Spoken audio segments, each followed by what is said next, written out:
Well, hello everyone, and welcome back to the Great Ace Attorney Chronicles.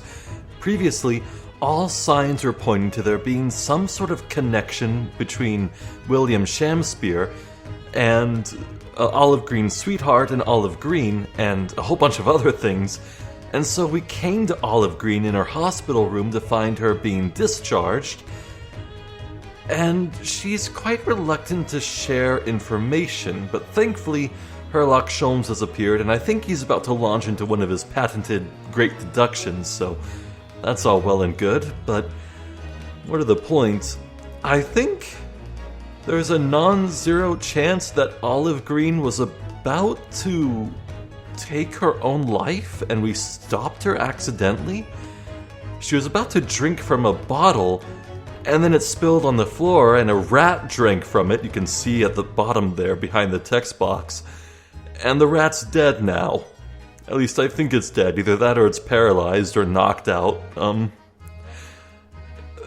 There's some heavy stuff going on somewhere, and we need to get to the bottom of this. So, without further ado... Surely you are not about to leave. That's quite out of the question. Well, Mr. Sholmes, I didn't realize you were here. But of course I was, my dear fellow. I've been posing like this for the last day. Watching intently from the shadows as always. Well, make your presence known next time. Mr. Sholmes, what's this about? Something which occurs to me with some regularity, Miss Usato, is this. Why do detectives insist on such an ex post facto modus operandi? Why solve a case after it's happened, instead of preventing a case before it happens? That is what sets a great detective apart. What do you mean? There is a case waiting to happen under our very noses, Mr. Naruhodo. So let us avert disaster. Let us prevent this case from ever happening, with nothing but careful observation. All right. All the clues you need are set before you. You need only look, and you cannot fail to see. You can do it, Mr. Naruhodo. I know you can. Oh. Huh. Well, can we converse? Well, I guess we need to look around. Well... Before we get to that poor little thing down there, something's new with this portrait. Mr. Duncan Ross. Who would ever have thought he was engaged to be married to Miss Green? To lose one's beloved fiancée must be painful enough. But then Miss Green suffered that awful injury, and outside her fiancé's former lodgings, too. Fate can be very cruel sometimes.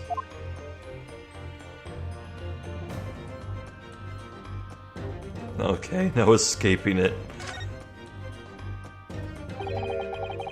That mouse seems to be dead. Look, I didn't notice it there before, did you? I think perhaps it drank the medicine that spilled out of the bottle. But that's the bottle that Miss Green was about to drink from when we arrived. You don't think... I see you've come to appreciate the true nature of this scene. That of a tragedy about to take place. Yes, I think it's falling into place. Miss Green, the contents of the bottle you had before has spilled out on the floor. And the poor mouse that drank it has sadly died. Oh! I think it's clear that the bottle must have contained a powerful poison.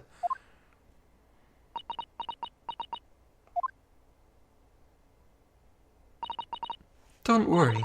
I will attend to the mouse presently.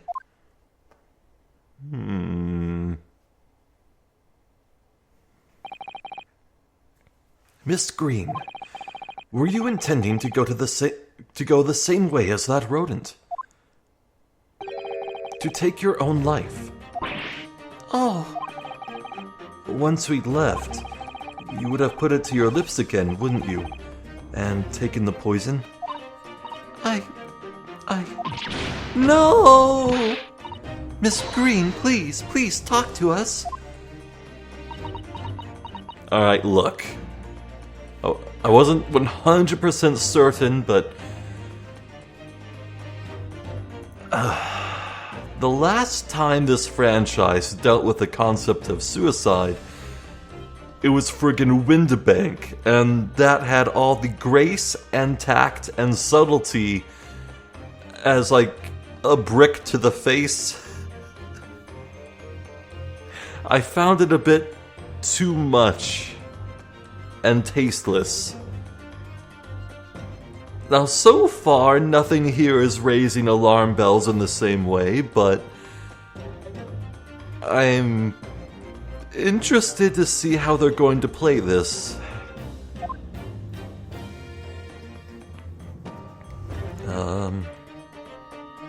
Well, how about the letter?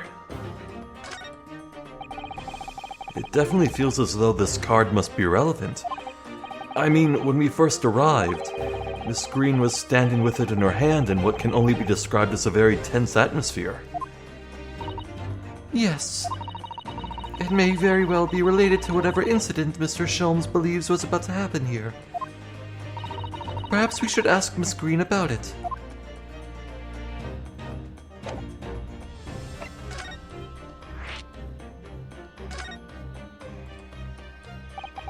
"10 seconds later, and we would have arrived at a very different scene here. In all probability, we would not have enjoyed this most delightful conversation. Of course, perhaps it hasn't been quite so delightful from your perspective, Miss Green."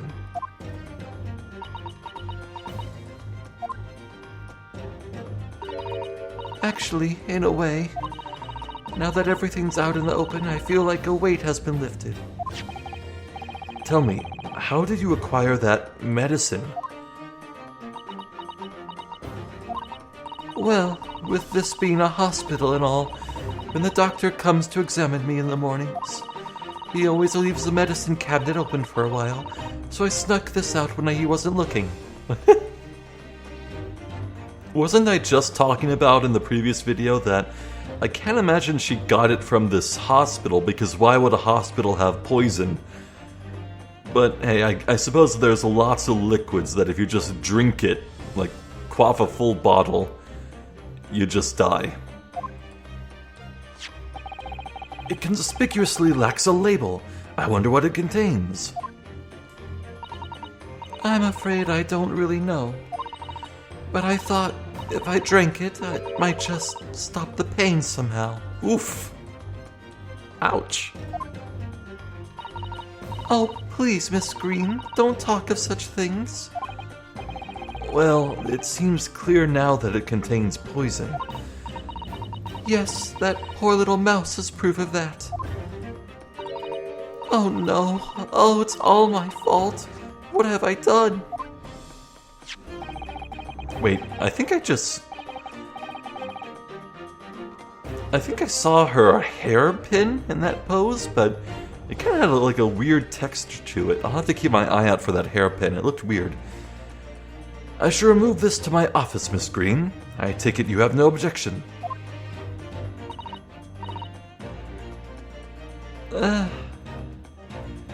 It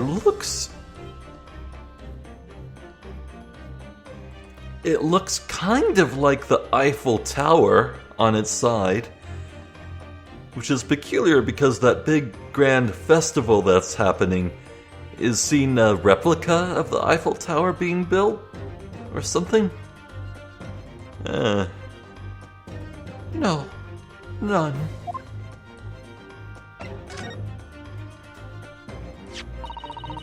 Neither the sender's name or address appear to be written on the envelope or the card. Oh, the rip! Nice. It arrived by post at my home the day before the incident that put me in hospital here. I have information regarding the death of Duncan Ross. Shamspear, what are you doing? Come to the Slug and Salad on Briar Road at 5 p.m. on the 17th. Don't tell anybody else about this letter or the meeting.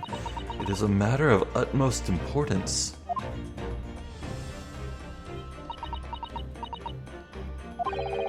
Wait a minute. The 17th? Of this month? That's the day you were stabbed on Briar Road. And 5 p.m. is precisely the time when the incident occurred.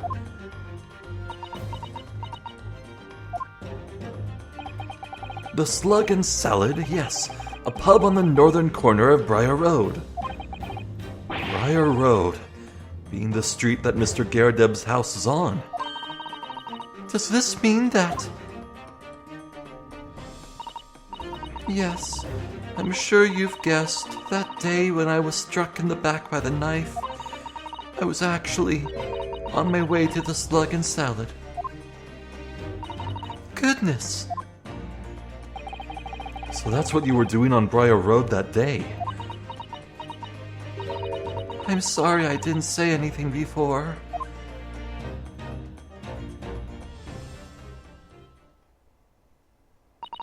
I think I really will have to ask you to excuse me now. I've told you everything. Yes, I'm very sorry to have had to drag up such painful memories for you. No, it's fine. Miss Green, please promise us you won't try to do anything like that again. Yes, don't worry. Your detective friend has the bottle now anyway. And besides, I've been stabbed in the back and had a close shave with a bottle of poison, and I'm still here. I think I'm destined to see things through to the end.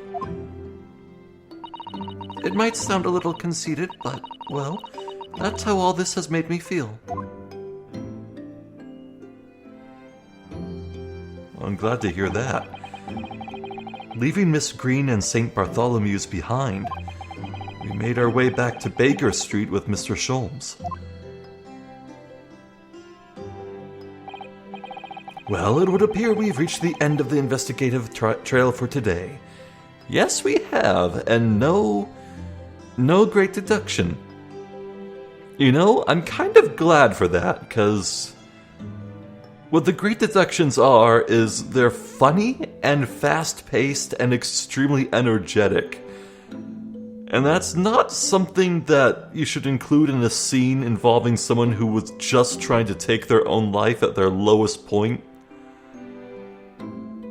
Also, speaking of the Eiffel Tower replica, yeah, you can see it in the background. It's really grown. Huh. But,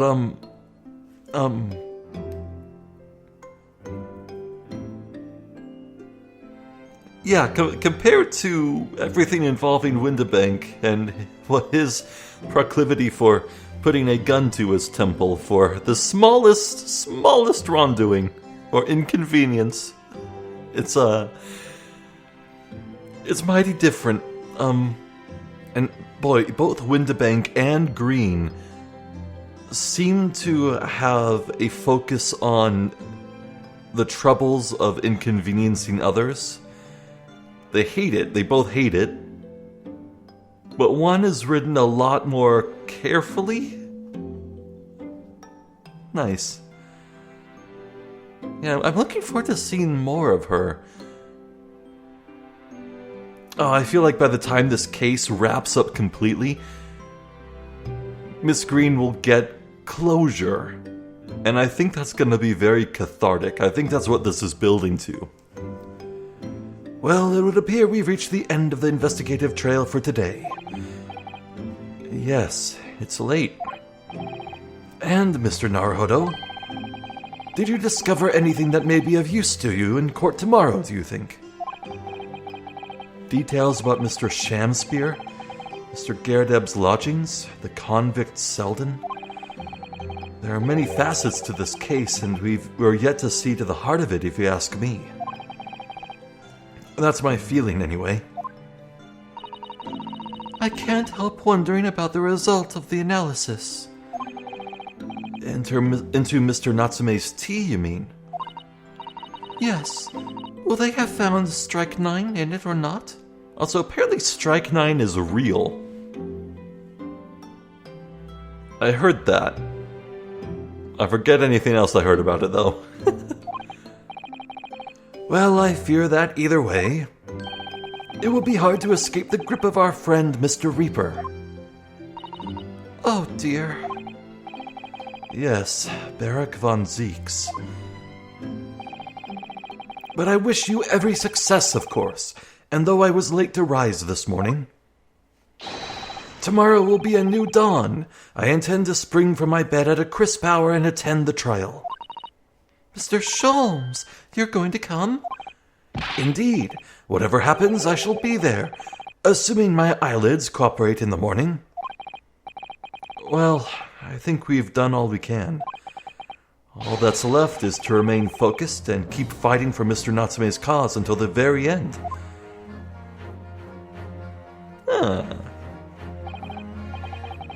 London, the world's most prosperous city, home to some 6 million people. But away from the razzle-dazzle, down back alleys and behind bricked-up windows, the lonely lurk. Sosuke-san had battled long and hard with loneliness during his many months here, and so I felt honor-bound to battle equally hard for my compatriot, to lift the curse that gripped him. As Mr. Sholmes said, tomorrow would be a new dawn, for all of us.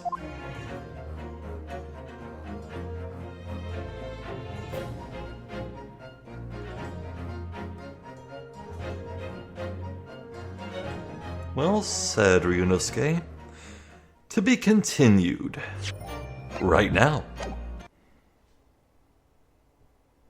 The 23rd of February, 9:23 a.m., the Old Bailey, Defendant's Antechamber.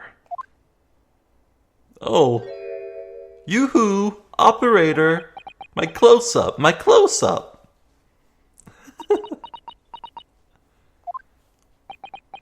God, that one Daffy Duck cartoon from Looney Tunes just lives rent-free in my head, man. The one where the fourth wall does not exist. You know the one. If you know, you know. You know what I mean. This is it then, Mr. Naruhodo? Yes, it's time to put an end to this now. To the miserable curse that has been plaguing Mr. Natsume. To everything. Natsume? Who's that? There's just a cat over there. And in my own small way, I shall do everything I can to help you. I always appreciate your help, Miss Usato. Suffering Sosuke selfishly sidelined. Ah. Good morning to you too, Mr. Natsume. Good morning! Good morning, locum student Mr. Naruhodo Esquire. Listen to you two chatting away happily as if the main player of today's trial isn't here. Why would you do that? Why? Oh dear, we didn't mean to cause offense, Mr. Natsume. I thought perhaps that because you had your eyes shut so tightly, you were meditating, finding inner calm.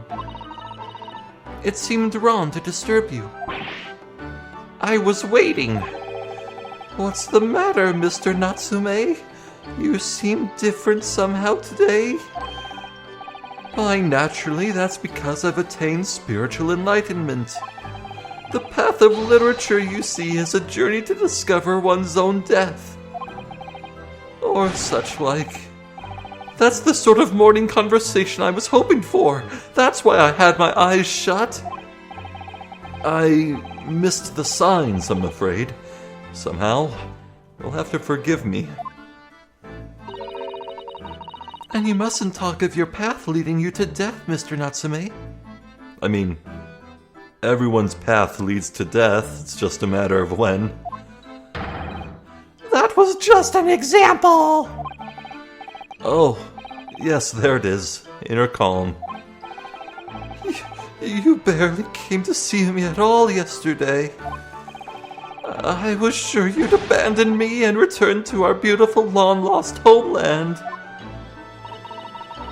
We've not even been in Great Britain a week yet.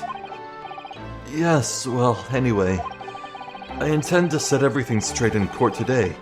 I'm determined to uncover the truth. I've actually reached an important decision myself. Oh? What sort of decision? I shall fill you in after the trial. All right. It would seem Mr. Sholmes isn't coming today after all. Watch him be in disguise as a bailiff or something again. It's a very clever message, I think. My dear fellows, you must win this battle on your own merits. It's a very clear message, I think, that he's overslept again. What great detective, my arch nemesis. Long may he stay away, if you ask me.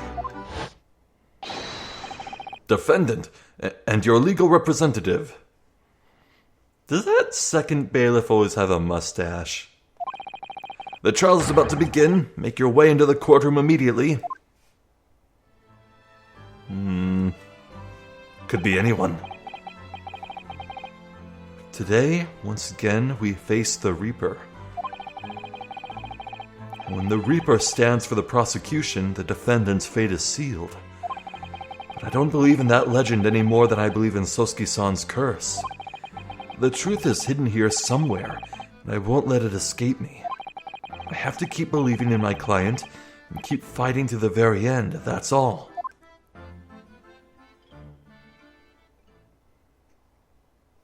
You know what's exciting?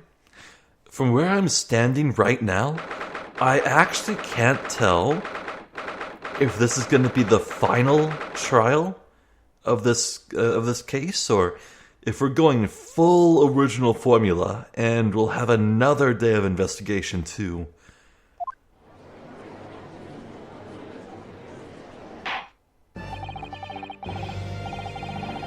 In the name of Her Majesty the Queen, I hereby declare this court to be in session. I call upon the counsels for the prosecution and defense to declare their willingness to proceed. The prosecution is ready. Yes, the defense is ready. Very good. And now I call upon the 6 ladies and gentlemen of the jury, chosen by lot to represent the will of the people in this trial. Are you ready to proceed? Absolutely. Justice will be done, you mark my words. I feel obliged to say, I feel especially ruthless on days when my hat is sitting just right. Oh, well, I wonder if you could adjust my hat for me. And please, be as ruthless as you like. Yeah. Thieves deserve to die, if you ask me.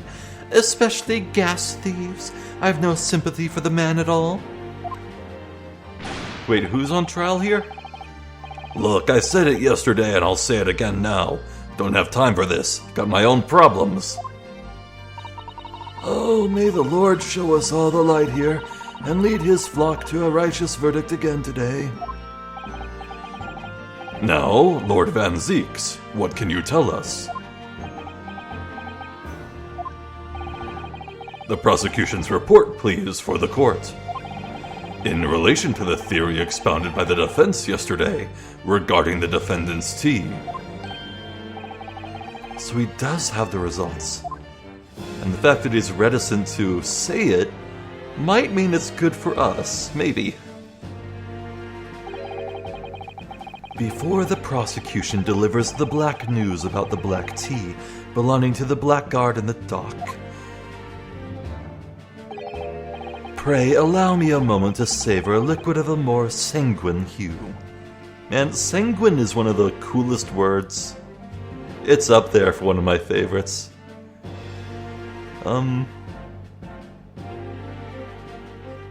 You know what my favorite word ever is? Sonder. S-O-N-D-E-R.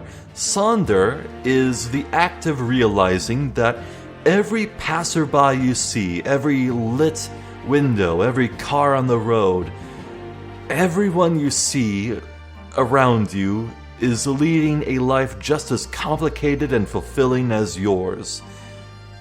It's the awareness of that fact. It's cool. My second favorite word actually is curb. Yeah, C-U-R-B, like the curb of a road. Why?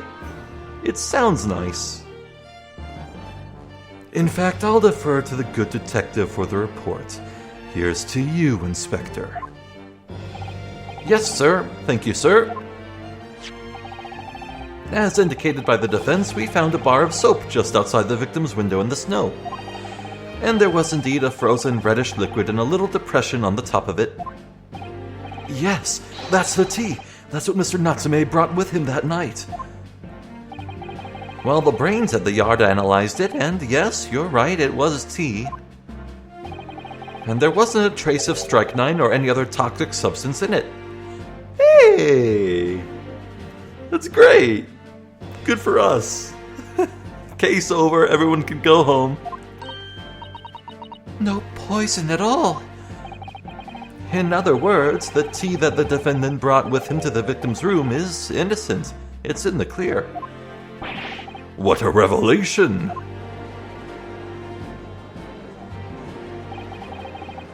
As I suspected. This makes it quite clear. The defendant, Mr. Sosuke Natsume, is blameless. My learned friend is jumping to conclusions again. A typical Nipponese reaction. What? Yes, it's true, no poison was found in the few drops of liquid recovered from the soap on the window ledge. But what logic is that? Would you take a drop from the Thames and conclude that the water in the ocean isn't salty? My word! The water in the ocean is extremely salty, Counsel. Exactly. Unfit for drinking. Just as the victim's tea was on the night in question, as the court has already heard. Bitter was the precise word from the lips of Mr. William Shamspeare, whom the prosecution now calls back to the stand. Oh, brother. Very well, I will uphold the prosecution's request. Mr. Shamspeare. Yes, it sounds like we're going to have another confrontation with our theatrical friend. Bailiff, show Mr. Shamspeare to the stand.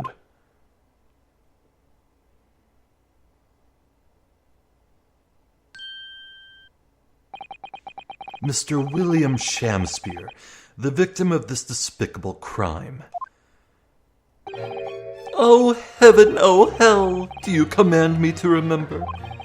Forsooth, 'twas I, Shamspeare, did have a bellyful of the foul fluid given, in mine innocence. Yes, but as was revealed in yesterday's proceedings, the witness is not as innocent as we had perhaps first been led to believe. By using bars of soap such as this, he has been stealing gas from the supply company, yes. One may smile and be a villain. Forsooth, 'twas I, Shamspeare, did have a room full of the sweet fuel given. That's right, fellow jurors, don't forget, this man is a rotten thief. I haven't forgotten. Keep all that about the ice coins a tidy secret, didn't ya? You should have owned up sooner. Arrest him, I say. Arrest him at once, and let him feel the sting in my tail. She's aware she's a bee, then. Oh, indeed, by dint of vile and cowardly means have I plotted to further mine own ends, I confess. Thou wouldst not pardon my sins, of that I am sure. If you acknowledge your wrongdoing, what exactly are you doing here? Cowards die many times before their deaths, and for a coward such as I, death be well deserved. But would it that still greater crime passeth unpunished? For lo, the hairy-faced gentleman of farther east than Verona did contrive to poison me. What is he doing?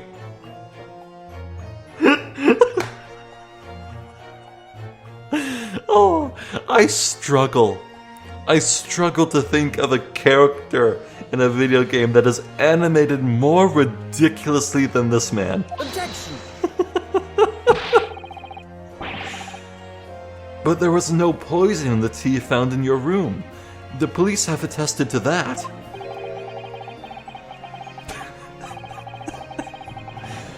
What the defense would assert as an inconsistency will quickly be cleared up by the witness's testimony.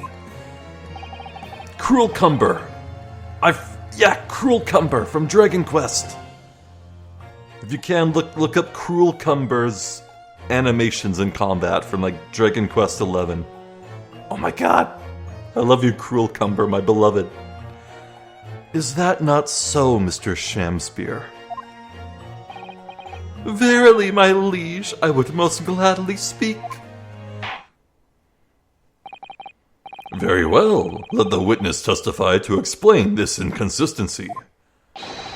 Tell the court why it is that poison apparently entered your body, though none was found in the tea. Oh, this should be good.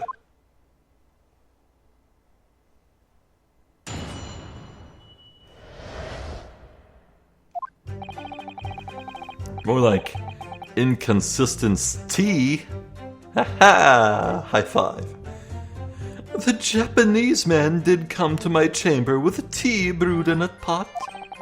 'Twas in my cup alone that the wicked miscreant secretly poured his wicked poison. Whilst feigning distraction in our debate, ne'er did a drop of his own drink pass his lips. When he departed by and by, I did use the tea that remained in his cup to make my coins of ice. Thus 'tis no surprise that poison be not found in the tea I did pour into the molds of soap. Huh? You're saying that... Okay, wait, hold on. Okay, his... Oh...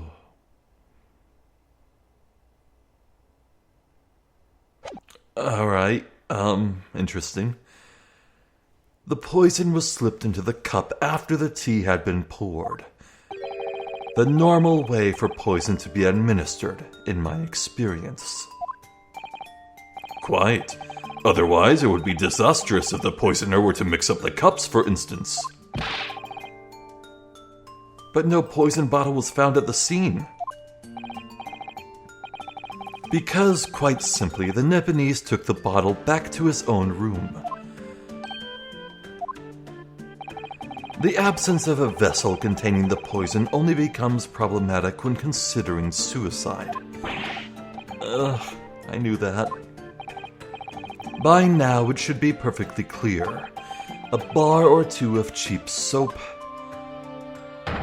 is wholly insufficient to wash the deep stains of guilt from the accused's hands. Ugh.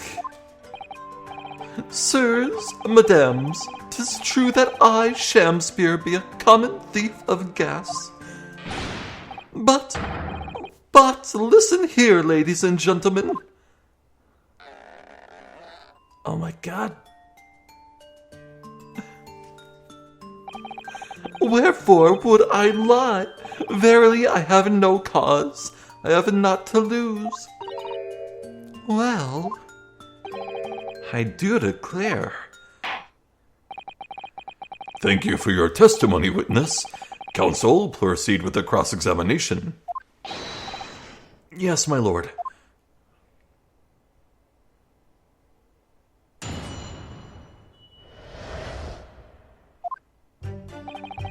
The Japanese man did come to my chamber with tea brewed in a pot. Hold it!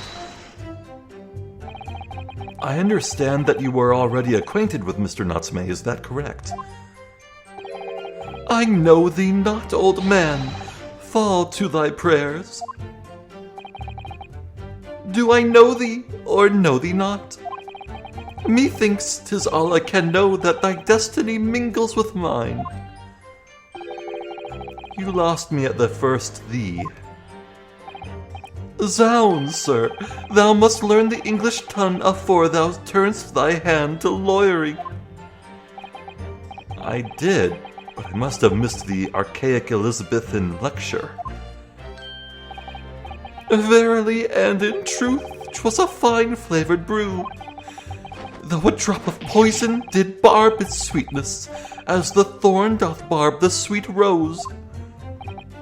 That, dear friends, be the simple truth. Listen to Mr. Shamspeare. He seems in even better form than he was yesterday. Either that or I'm in worse form. That fated evening after I did dine, at Grubb's Grubbery, a local alehouse of good report. Grub? As in slug? Naught did pass my lips but the tainted black tea. But behold, the poison was not in the tea at first. 'Twas in my cup alone that the wicked miscreant secretly poured his wicked poison. Oh, wait. Why do you want to bet that the poison that Olive Green was about to drink was strychnine? Well, okay, well, I would imagine a liquid that vivid pink would color tea quite a bit. But then again, the tea is red. And you can mix pink with certain colors to get red. I mean, a bit, you know. Pink is very near to red on the spectrum, is what I'm saying. 'Twas in my cup alone that the wicked miscreant secretly poured his wicked poison. Hold it! Are you saying that you saw the moment when the poison was added to your tea? To have witnessed the act and then drank the tea, thou dost describe the actions of a fool. Quite so, quite so. But no one likes going thirsty, do they? Sooner would I die quenched than parched. Would I have the choice? Actually, on the night in question, the water main was frozen, I believe, wasn't it? Were it not for the tea, in sooth I would sooner have died frozen than quenched or parched. Right, no ice coins means no heating. The witness had more than one brush with death on the night in question, it would seem. Remind the court, Mr. Shamspeare, as to whether the accused drank any of the tea which he brought with him. With the greatest of pleasure, my liege. Whilst feigning distraction in our debate, ne'er did a drop of his own drink pass his lips. Hold it! But the teacup Mr. Natsume drank from was found completely empty at the scene. And let's not forget the defendant's maxim, drink tea while it's hot. I did gulp from the poisoned cup that night, and in mine agony did I writhe uncontrolled. In fits of pain I did knock the fellow's cup, and its contents spilt as blood from a gaping wound, methinks. Though certainly 'twas after I had made the coins of ice from his tea. An upset cup was found on the table that the victim was slumped over. There is no contradiction here. It's true, there was no tea left in either cup that we found at the scene. But still, something about this statement is troubling me. Yes, of course, I know what it is. It's Mr. Natsume's wise drink tea while it's hot maxim, isn't it? No, it's the fact that if he really did knock a cup over in agony, where's the spill mess? Where's the mess from that? And how did he, put the tea from the cup into the soap to make the coins? No, I'm not sure that's it. Thank you, witness.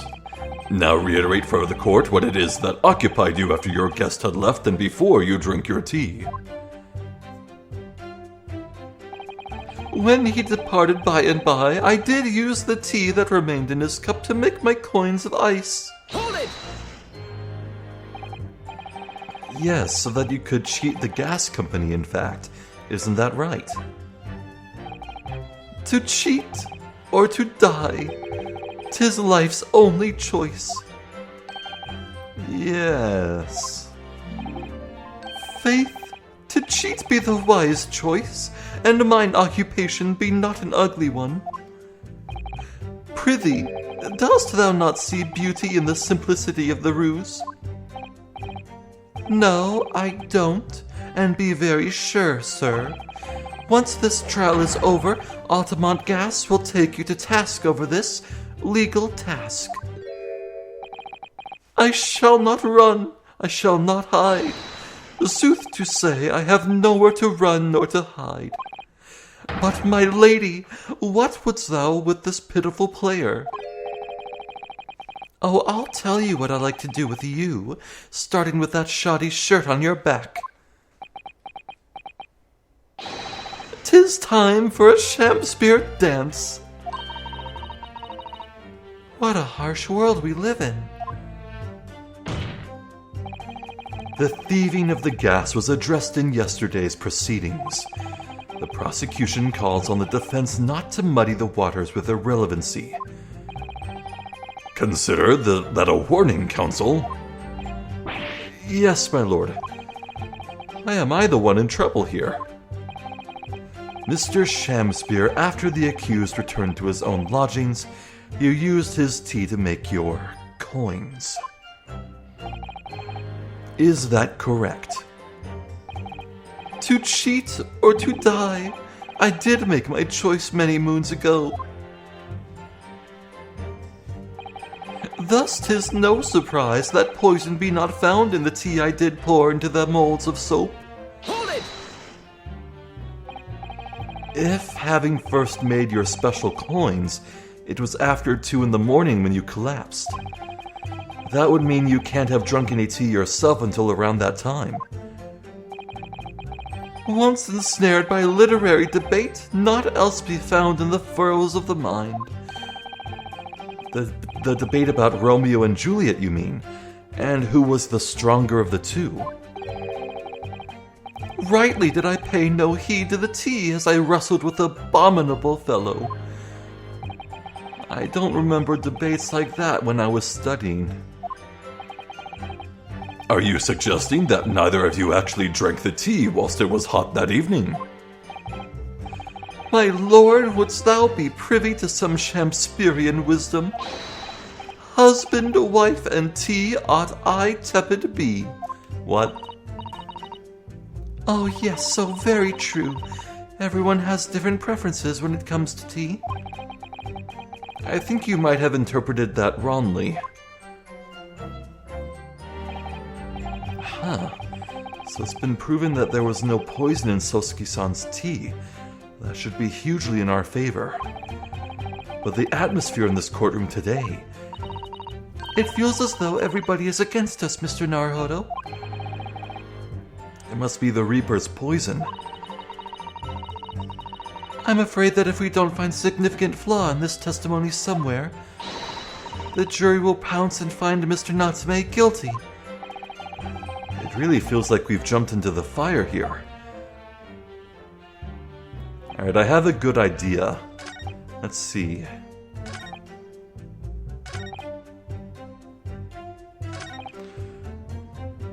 I think this is what we want. Never did a drop of his own drink pass his lips. Well... if that's true, the tea would sit in the cup for quite a while, leaving a line. There is no tea ring on the inside of Mr. Natsume's cup.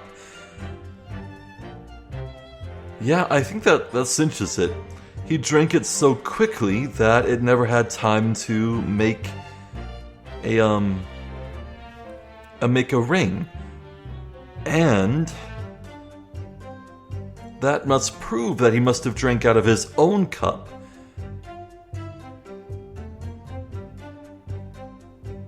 Shamspear, I mean. Yeah, I'm pretty sure this is it. But just in case, let's look at this closely. Okay, check marks. Yep, check marks. I think this is it. Objection! You claim that Mr. Natsume didn't drink a drop of tea on the night in question. But that's impossible. How, Chop Logic? What is this, ye dark, ye clad fiend? Dark, ye clad? Is that supposed to be a typo of darkly clad? But ye clad? Maybe that is Shakespearean grammar. The two teacups from the scene, one used by the victim and the other by the defendant, have a clear difference between them, one that represents incontrovertible proof. Incontrovertible? What difference? Look at the inside of the cups. Just here, there is a clearly visible ring. Yes, a tea ring, commonplace enough. Indeed, such stains occur all too readily when one leaves tea in the cup for a while. Yeah, I'd imagine everyone in this courtroom would be well familiar with the phenomenon. We're in Britain. And yet, Mr. Natsume's cup has no such ring. Good lord, you're right. It's completely clean. And prithee, sir, what makest thou of it? Exactly what Mr. Natsume told the court yesterday. The Japanese saying he quoted. Drink? Tea? While it's hot. That's right. Yes. The jittery Mr. Natsume was true to his usual self that night and drank his tea in no time. If, as you claim in your testimony, he didn't touch a drop of his tea, a ring would have developed on the inside of his cup as well, after the several hours the tea was left standing.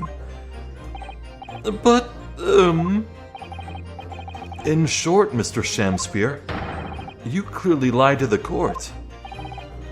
Get thee to a nunnery! Well, we got him there. Objection!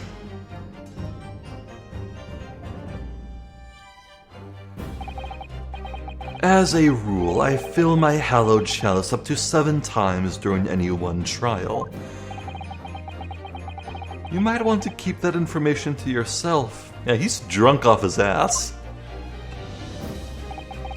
Yet on occasion, tedium distracts me and I pour more times than I intended until the bottle is dry. Well, actually, I don't think I've ever seen him drink. He smells it, and he throws it, but I don't think he drinks. And I want to say that might be this game getting around the age rating thing. Your drinking habits are fascinating, but irrelevant. On the contrary, they illustrate the fickleness of human memory. To William Shamspear. Yes, my liege? Though you previously stated that you made the coins of ice from the leftover tea in the accused's cup, could it be that you were perhaps mistaken? Huh? Could it be that, yes, perhaps there was some tea remaining in the small teapot left at the scene? A fact that had vanished from your memory until now. What teacup? What teapot?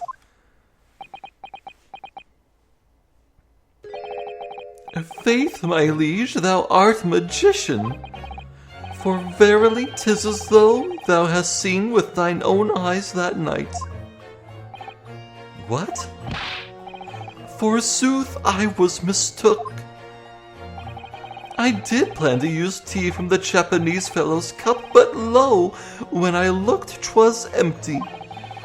And thus did I use the dregs that festered in the teapot as my liege did suggest. Okay, hold on. What teapot? Oh, crap. On the stove.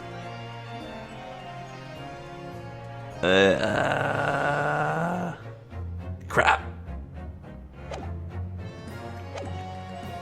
Objection!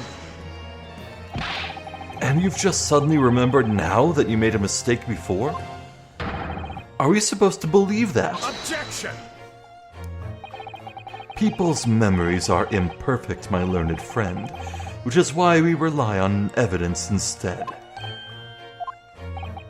But in any case, it makes no difference. The victim's most recent testimony tells us two things of note. Firstly, that the poison was put into the victim's teacup only. And secondly, that this spoiled cup was not the source of the insipid ice coins that have bewitched this court. The prosecution makes a fine summary of the facts. Furthermore, that testimony remains valid in full support of the established facts. In other words,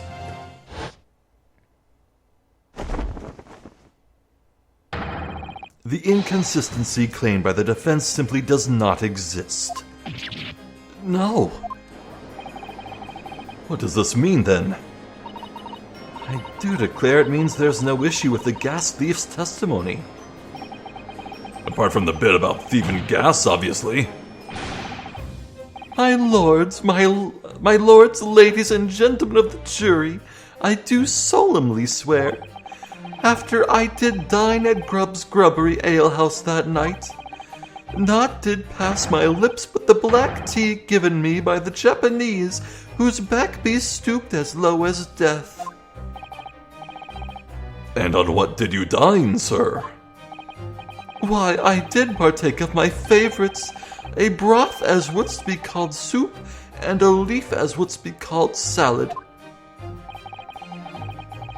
As insalubrious a menu as the establishment where it was served.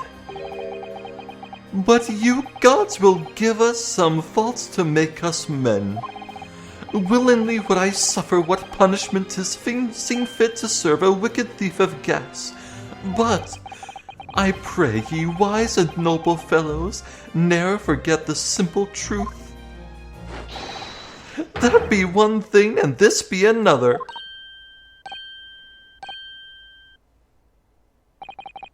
Jurors, all your humble servant Shamspear doth entreat you, punish the Japanese fellow for his sins. My lord? Who was that? If I may speak, my lord. Uh-oh. Yes, Mr. Foreman? I believe we may have been duped by that rotten defense lawyer. By me?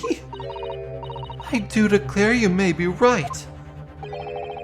We all know the waif there was making coins of ice to keep himself warm. But this lawyer lad says he's stealing gas, he deserves a dose of poison, eh? He's been leading us up the garden path, that's what he's been doing. I really never said anything like that.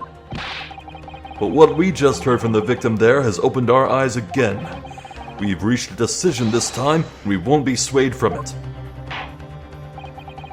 The court acknowledges the position of the jury, Foreman, and will duly hear the jury's findings. What? No, you can't yet. Ladies and gentlemen of the jury, you will state your decisions now. Guilty! Guilty! Guilty! Guilty! Guilty! Guilty! But boy, my voice for number 5 just does not match what is actually there. He looks so machismo. He has a huge, broad chest. I hereby declare the jury to be in one accord. Oh, happy day! How is this happening? My lord, the defense asserts its right to carry out a summation examination. Very well. The court upholds the defense's right. Typical. My learned friend is unable to accept the obvious truth. This trial will therefore enter its second summation examination immediately. Jurors, the court calls upon each of you to state the grounds upon which you find the defendant guilty of the crime of which he is charged. Well, that's that then.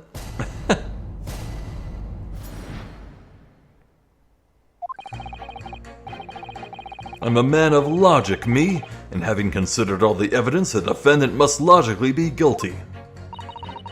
I do agree that gas is far too expensive. I can quite understand why the man would want to avoid paying. The stuff explodes and it can poison you. It's absolutely lethal, gas is. Gas doesn't come for free. It costs a fortune to deliver it around the city and maintain the pipes. Truth be told, the tea my wife serves up for me is a little sketchy at times. If nothing else passed the victim's lips that night, there's no other explanation, is there? I mean, it could be gas poisoning. Huh. Can strychnine be an airborne gas? I do feel that perhaps personal opinion about gas and its supply has influenced decisions somewhat. But never mind. No, you really should mind. The truth is, our counter-argument wasn't as unassailable as we'd hoped. And Mr. Shamspeare was poisoned. There can be no doubt of that. Then how are we supposed to turn this around? I think we need to establish the method by which Mr. Shamspeare was actually poisoned. Our only hope is to demonstrate that to the court incontrovertibly. But that's surely almost impossible at this stage. If we don't manage it, though, Mr. Natsume will be found guilty. No delays, counsel. Proceed with the summation examination.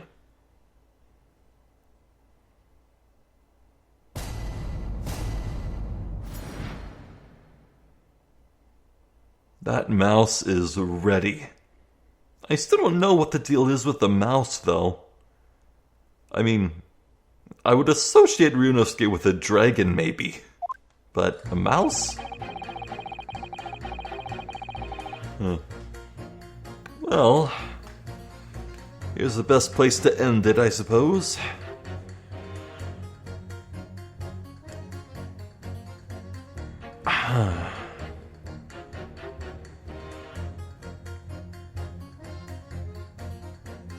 Boy, it's still really hard to say if we're actually gonna wrap things up here in this trial session. I'm actually starting to lean towards no.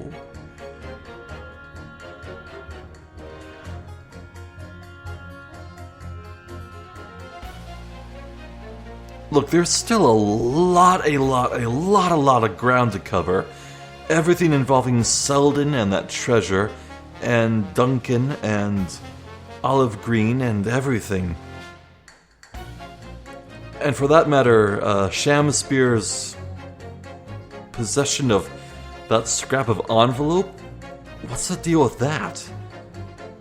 Let me read that description again, actually. Yeah, a ripped piece of envelope that was found in Mr. Shamspeare's room.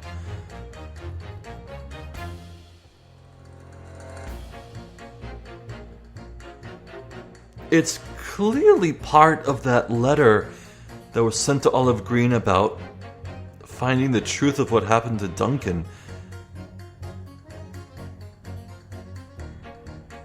God, I can't even say for sure whether or not that letter was legitimate. Like, could it have been ripped out? Because there was that real letter. That letter written actually by Duncan that was in Mr. Garredeb's possession. did Shamspeare, like, take out the real thing and put in some fake to...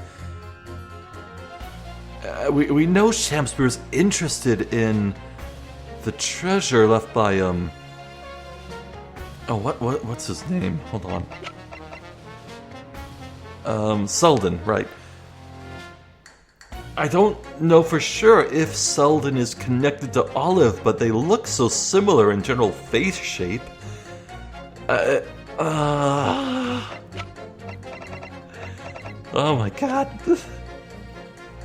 I feel like one of those conspiracy nuts with a wall filled up with newspaper clippings and photographs and red string connecting everything on the little thumbtacks. I feel like that, except I can't figure out where to connect any of the strings at all. I just have a bunch of things on the wall and I don't know how to connect them.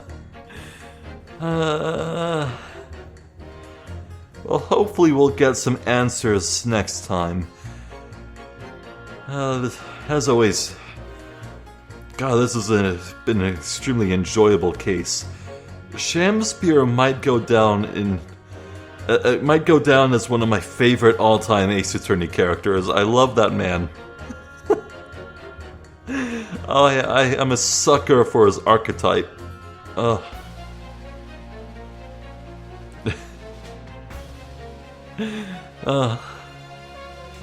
He reminds me... You know, Dragon Quest is on my mind recently. I did mention Cruel Cumber from Dragon Quest XI. You know who else reminds me of Shamspeare? Sylvando from Dragon Quest XI. Best party member in JRPG history. And I mean that. It's true. He's the best. I love you, Sylvando, my beloved.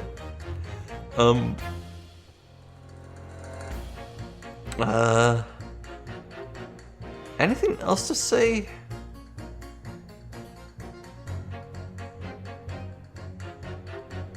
No, can't think of anything. Oh, maybe I did forget.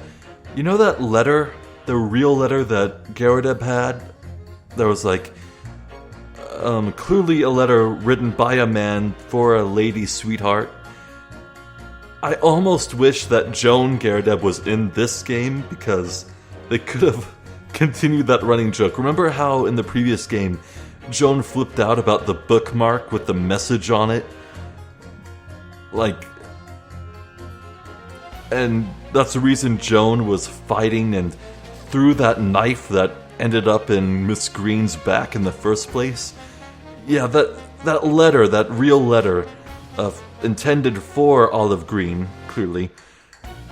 It was such an easy way to continue that running joke, but alas, maybe it was intended at first, but they ended up cutting Joan from this case. I don't know. All I know is that I see the potential there. It would have been very funny. Maybe without any spousal abuse this time, though. Yeah, I'm Zephyr the Jester. This has been more of the Great Ace Attorney Chronicles. Thank you for watching, and hopefully I'll catch you next time. So until then, please take care.